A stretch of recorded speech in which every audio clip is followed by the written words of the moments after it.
On January 18, 1975, disc jockeys across America slid a fresh 45 onto the turntable, lowered the needle, and let Linda Ronstadt's diamond-bright soprano rip through the airwaves. You're No Good smashed straight to number one, making the 28-year-old Arizonan the first woman in history to top the Billboard album and singles charts at the same time. From Detroit to Dallas, teenage girls lip-synced in bedroom mirrors while grown men blasted the track from pickup truck radios. But 2,400 miles away in Los Angeles, the woman who had just conquered pop music paced the control room of the record plant, begging producer Peter Asher to destroy the master she despised. "I'm shrieking, Peter, please. Recut it," she pleaded. The single was already shipping to stores. The die was cast, the voice immortalized, and its owner was mortified. That raw split between thunderous applause outside and withering self-critique inside would define Ronstadt's every step for the next 5 decades. Yet the saga runs far deeper than one terrible take. It's the story of a barefoot desert kid who out-hustled the Hollywood Boys Club, of a perfectionist who embraced mariachi when the label wanted more power ballads, of a political firebrand who wouldn't trade her convictions for casino gigs, and of a neurological thief that silenced the greatest set of pipes of the 1970s just as stem cell science opened a sliver of hope. Buckle up, because Linda Ronstadt's real life plays like a jukebox cranked to maximum drama. Picture Tucson in 1964, air so dry it sings, saguaros throwing 30-foot shadows at sundown. 18-year-old Linda, youngest daughter of a ranching family that sang 3-part harmonies over Sunday chili, ditches the University of Arizona after 1 semester and drives a beat-up MG to LA with $30 and a Gibson J50. She joins older brother Peter and pal Bobby Kimmel to form the Stone Ponies, Shy, Acoustic, and Dirt Poor. Capitol Records signs them for 3 albums, but the first 2 die on arrival. Then producer Nick Vennett hears Mike Nesmith's different drum, yanks Ronstadt from the band, and records her vocal over a harpsichord track with future Eagle Bernie Leadon on guitar. The single peaks at number 13 on Billboard, number 1 in LA, transforming the soft-spoken 21-year-old into the reluctant face of the Sunset Strip folk rock scene. Ronstadt later confessed she could hear fear and a lack of confidence etched into every syllable, but the nation heard a new heroine. Club gigs multiplied. The Troubadour on Monday, Hootenannies, Early Eagles backing her for $100 a week. Glenn Frey studied her phrasing. Don Henley studied her work ethic. Off-stage, she slept on friends' couches because club owners paid in cheeseburgers. Stage fright, however, stalked every show. If an animal's staring, it wants to eat you. She joked years later, so she stared at her sneakers, sang through the shakes, and taped every rehearsal, rewinding until each consonant snapped into place. Perfectionism and terror became inseparable twins. Motors that would spin all the way to Carnegie Hall. And terror became rocket fuel the night she faced 18,000 strangers at Universal Amphitheater and learned applause can sound like a freight train.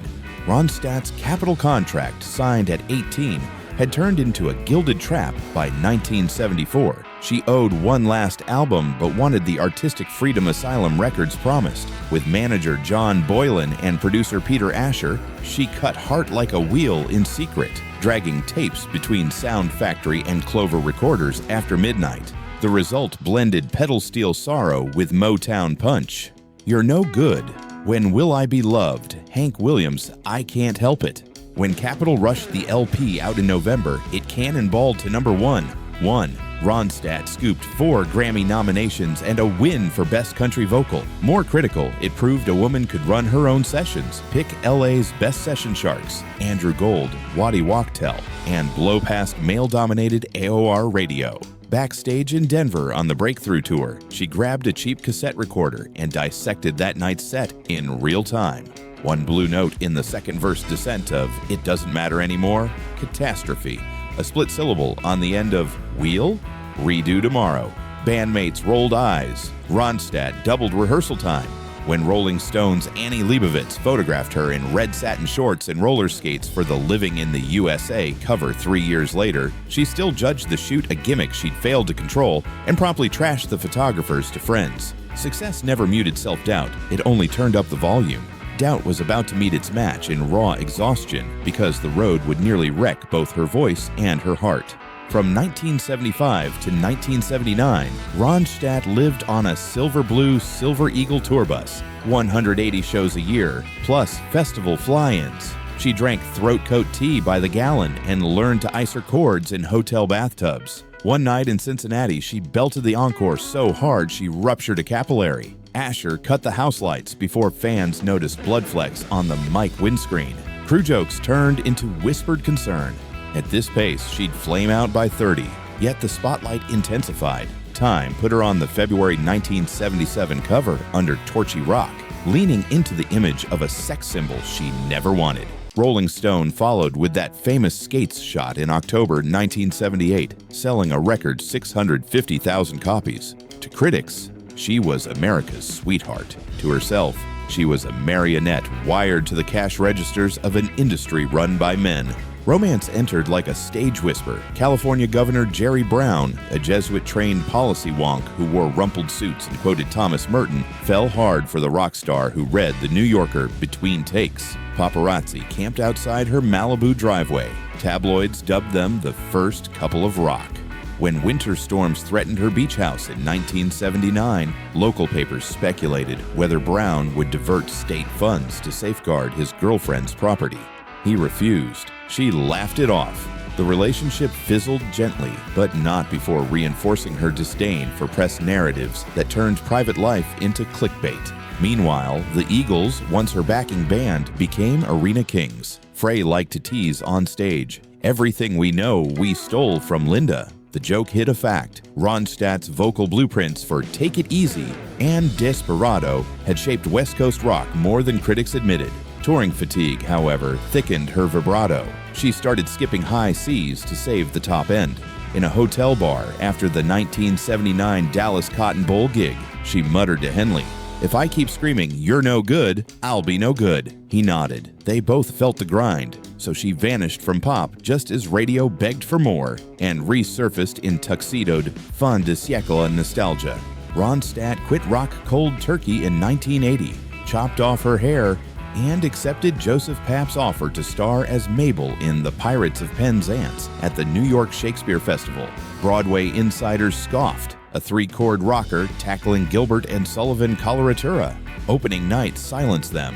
The New York Times marveled at her clapper-clean diction, while Kevin Kline called her a soprano thoroughbred in tennis shoes. The televised Central Park staging scored PBS's highest arts rating that year. Hollywood rushed a film adaptation. Although the 1983 movie tanked at the box office, critics praised Ronstadt for singing G above high C lines most rockers couldn't hum in falsetto. Recharged, she dialed Nelson Riddle, the legendary arranger behind Sinatra. They recorded What's New, 1983, melting torch songs like Guess I'll Hang My Tears Out to Dry over 48-piece orchestras. Capitol freaked. No radio format would touch 40-year-old standards. But boomers bought nostalgia by the crate. The LP lodged at number 3 for 5 weeks, blocked only by Thriller and Can't Slow Down, and sold 3 million U.S. copies. Aria triple platinum. 2 sequels followed, plus a Grammy. Ronstadt had proved she could bend time itself, turning 1940s ballroom melancholy into MTV-era currency. Next came Canciones de Mi Padre, 1987, an all-Spanish mariachi project honoring her Sonoran roots. Executives predicted career suicide. TV bookers dashed. Our viewers won't understand the lyrics. Ronstadt doubled horns, hired the best guitar and players in Mexico City, and cut 13 ranchera classics with operatic grit. The album moved 2.5 million in the U.S. alone, still the best-selling non-English record in Billboard history. Latinas wrote letters thanking her for making Abuela's music cool. Anglo critics hailed it as cultural diplomacy. Linda called it the only recording that truly felt like home. Finally, Trio, 1987, with Dolly Parton and Emmylou Harris fused 3 celestial voices over Appalachian ballads. 13 years in scheduling Purgatory, the album won Grammy Gold and cemented female solidarity in a genre often pitting women as rivals. "I've never been prouder," Parton said. Ronstadt simply blushed. Success across languages and centuries should have brought peace, until politics crashed the Encore in Las Vegas. July 17, 2004, Aladdin Theater, Las Vegas. The Iraq War raged. Michael Moore's documentary Fahrenheit 9/11 inflamed cable news. Ronstadt dedicated Desperado to Moore and urged fans to see the film. Half the crowd cheered, the rest booed, ripped programs, and stormed the lobby. Casino management hustled her out of the hotel and barred her from returning. Headlines screamed singer booted for anti-Bush tirade. Ronstadt greeted reporters with a shrug. "If I can't say what I think, I may as well be lip-syncing." 2 decades later, the feud flared anew. In September 2024, Donald Trump scheduled a Tucson rally at the recently renamed Linda Ronstadt Music Hall. On Instagram, the 78-year-old legend typed a blistering open letter, "I do not want the man who called Mexicans arpists spewing lies in my hometown sanctuary." She endorsed Kamala Harris and Minnesota Governor Tim Walz, vowing to vote like the desert is on fire. Conservative pundits attacked. Progressive TikTokers remixed her quote over mariachi trumpets, racking up 12 million views in 48 hours. Even without a singing voice, Ronstadt's words still triggered stadium-level resonance. The clash rekindled memories of her 1980s apartheid boycott, her 1990 Central American refugee benefit, and her 1992 National Council of La Raza speech. For Ronstadt, separating art from ethics was impossible. Her father's Mexican roots and her mother's German pacifism knitted activism into DNA. "Songs are empty without conscience," she said on NPR in 2023. Audiences who once hummed love songs now debated immigration policy in comment threads. Proof an artist's platform can mutate long after the high notes fade. But louder than politics was the silence creeping into her throat. Around 1999, Ronstadt noticed trouble sustaining vibrato at rehearsal. Doctors suggested allergies, then asthma. By 2006, she'd dropped full-step keys on tour. By 2009, she canceled her dates entirely. In 2013, she revealed the true diagnosis, Parkinson's disease, later specified as progressive supranuclear palsy, PSP, a rarer cousin marked by eye-tracking paralysis and balance collapse. "I can't sing a note," she told Vanity Fair. Imagine Yo-Yo Ma waking to find his arms immobilized. For Ronstadt, a tongue that once danced from Tejano trills to Sinatra legato now felt like wet cement. Yet the internal music never stopped. "I sing in my brain," she joked on CBS in 2019, tapping her forehead. The cruel twist, melodies followed her all day. Christmas jingles she despised, childhood hymns, while her body stayed mute. Ronstadt installed handrails in her San Francisco house, devoured audiobooks, curated playlists for grandkids, and co-produced the Emmy-winning 2023 CNN documentary, The Sound of My Voice.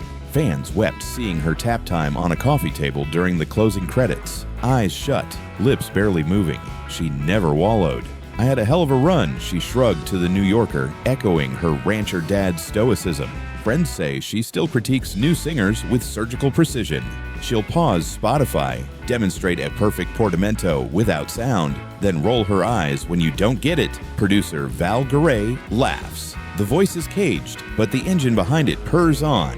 And then, science fired a flare that even Ronstadt allowed herself to notice. March 9th, 2025, Mass General Brigham posts a press release. 6-patient Phase 1 trial using patients' own blood cells reprogrammed into dopamine neurons, transplanted into the putamen.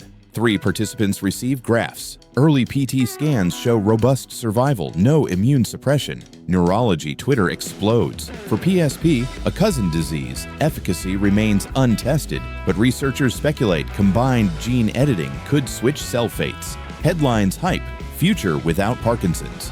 Bloggers attach Ronstadt's photo to every story, even though she's not enrolled, even though the science is years from proven. Hope, however, is louder than caveats. In April, San Francisco classical voice asks if she'd volunteer. "I won't bank my joy on unhatched hens," she quips, borrowing a ranch saying. But confidants notice she keeps clippings on the kitchen corkboard, a cautious invitation to possibility. Doctors remind fans that vocal muscle atrophy, once advanced, may be irreversible even if neurosignals return. Still, chat forums churn. Imagine one Encore, just one of Blue Bayou under Pacific fog. Miracles, after all, need dreamers as much as scientists. As scientists chase neurons, Hollywood chases narrative gold, and casting choices ignite a whole new fandom war.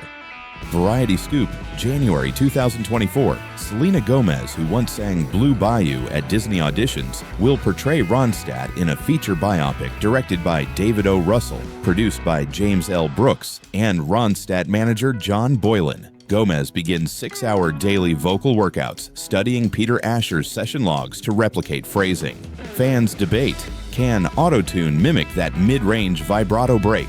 Russell reportedly axes 5 draft scripts. No 2-hour cut can fit Stone Ponies, Jerry Brown, Pirates, Mariachi, Vegas Controversy, and PSP Heartbreak without Whiplash. Streaming giants circle. The project could anchor the first interactive Choose Your Genre biopic. Production delays spur wild rumors. Will the climactic scene be Vegas or the doctor's verdict?